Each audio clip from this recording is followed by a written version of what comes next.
এই যে ভাইয়ের যে জিনিসটা এখন জমেছে, এটা উনি খরচ করবে একমাত্র না খাইয়া, ফাস্টিং। তারপরে ব্যায়াম করলে, তখন এখন তো খাওয়া দাওয়া করে নাই, ব্যায়াম করতেছে, এখন শক্তিটা এখান থেকে আসবে। কিন্তু এখান থেকে আসবে না যদি ইনসুলিন বেশি থাকে। যাদের ইনসুলিন বেশি তারা খালি পেটে যদি ব্যায়াম করতে যায়, শীতপাটাং হইয়া পড়ে যাবে, অজ্ঞান হয়ে যাবে, মাথা ঘুরে পড়ে যাবে। কেন? কারণ ওর এই যে ফ্যাট যে বার্ন হবে, এই ফ্যাটটা বার্ন হওয়ার জন্যে শরীরের যে উপযুক্ত পরিবেশ দরকার, ইনসুলিনের লেভেল কম থাকা দরকার, কিন্তু তার ইনসুলিন লেভেল বেশি।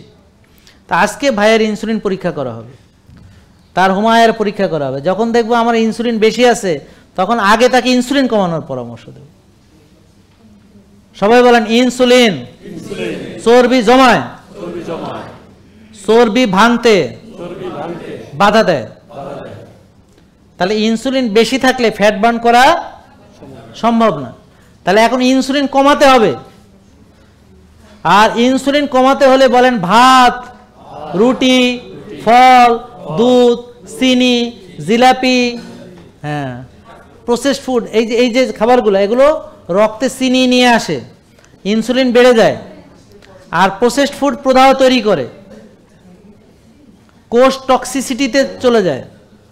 তো নিয়মিত প্রসেসড ফুড খেলে কি হয়?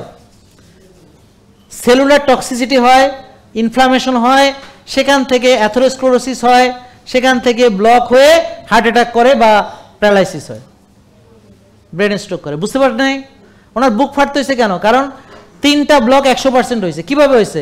অ্যাথেরোস্ক্লেরোসিস হয়েছে, রক্তনালীতে চর্বি জমে গেছে। বুঝতে পারছেন? উনি যা খাইছে সেটা বার্ন হয় নাই, জমছে, জমতে জমতে জমতে জমতে জমাট বেঁধে গেছে। জেকে লাইফস্টাইল, ওষুধ মুক্ত সুস্থ জীবন।